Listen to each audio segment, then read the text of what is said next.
When do I get back to my normal? Take it as your body says. ಮೊದಲಿನ ಕಾಲದಲ್ಲಿ usually post delivery rest ತೆಗೊಳ್ಬೇಕು, ಕತ್ಲೆ ಕೋಣೆಯಲ್ಲಿ ಕೂತ್ಕೊಳ್ಬೇಕು, ಎಲ್ಲಿ ಹೋಗಬಾರ್ದು ಅಂಥದ್ದು ಅಡ್ವೈಸ್ ಮಾಡ್ತಿದ್ರು.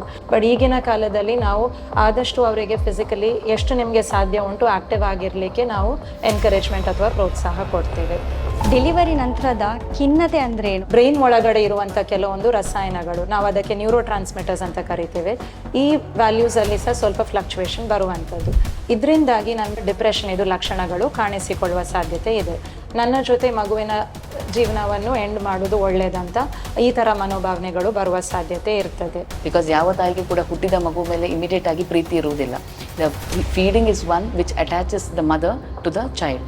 ಕಂಪ್ಲೀಟ್ ಆಗಿ ಬ್ರೆಸ್ಟ್ ಫೀಡಿಂಗ್ ನಿಲ್ಲಿಸಿದ ಮೇಲೆ ಎಕ್ಸಸೈಸ್ ಶುರು ಮಾಡಬೇಕು ಅಂತ.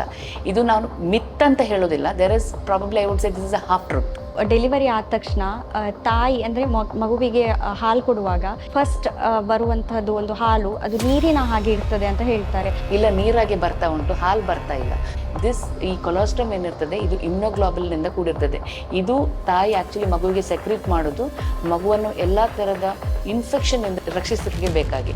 ನೋಡಿ, ಈಗ ನೀವು ಸಕ್ಕರೆ ಕಾಯಿಲೆಗೆ, BP ಕಾಯಿಲೆಗೆ ಲೈಫ್ ಲಾಂಗ್ ಮಾತ್ರೆ ತಗೊಳ್ಳಿಕ್ಕೆ ರೆಡಿ ಇರ್ತೀರಿ. ಅದೇ ಥರ ಮನೋರೋಗದ ಸಮಸ್ಯೆಗಳು ಕೂಡ ನೀವು ಬೇಕಂತ ಹುಟ್ಟಿಸುವಂಥದ್ದಲ್ಲ, ಬೇರೆ ಯಾರು ನಿಮಗೆ ಅದನ್ನು ಕೊಡುವಂಥದ್ದಲ್ಲ. ನಮ್ಮ ದೇಹದಲ್ಲೇ ಇರುವಂಥ ನಾರ್ಮಲ್ ರಸಾಯನಗಳು ಇರಬೇಕಾದ ಲೆವೆಲಲ್ಲಿ ಇರೋದಿಲ್ಲ. ಸ್ಟ್ರೆಸ್ಸಿಂದಾಗಿ, ಈ ರಸಾಯನದ ಏರುಪೇರಿಂದಾಗಿ ನಮಗೆ ಈ ಲಕ್ಷಣಗಳು ಕಾಣಿಸಿಕೊಳ್ಳುವಂಥದ್ದು. ಫಾರ್ ಎಕ್ಸಾಂಪಲ್ ಜಸ್ಟ್ ಹೇಳೋದು, ಒಬ್ರು ಯಾರಾದರೂ ನಿಮ್ಮ ಹತ್ರ ಬಂದರು, ನೆಕ್ಸ್ಟ್ ಡೇನೇ ಅವರು ಸುಸೈಡ್, ನೆಕ್ಸ್ಟ್ ಡೇ ಅಂತ ಇಲ್ಲ, ವಿದಿನ್ ಅ ವೀಕ್ ಅವರು ಸುಸೈಡ್ ಅಟೆಂಪ್ಟ್ ಮಾಡಲಿಕ್ಕೆ ಪ್ರಯತ್ನ ಪಟ್ಟರು, ಅಂಥ ಯಾವುದಾದ್ರೂ ಕೇಸಸ್ ನೀವು ಹ್ಯಾಂಡಲ್ ಮಾಡಿದ್ದೀರಾ? There was one high profile case, Andrea AIDS case ಅಂತ ಹೇಳಿ.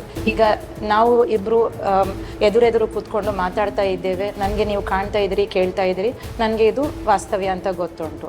ಬಟ್ ಖಿನ್ನತೆಯಲ್ಲಿ ತೀವ್ರತೆ ಜಾಸ್ತಿ ಆಗುವಾಗ ಯಾರು ಇಲ್ಲದಿದ್ದರೂ ನನಗೆ ಕಿವಿಯಲ್ಲಿ ಮಾತ್ರ ಸ್ವರಗಳು ಕೇಳಿಸಿಕೊಳ್ಳುವ ಸಾಧ್ಯತೆ ಇರ್ತದೆ.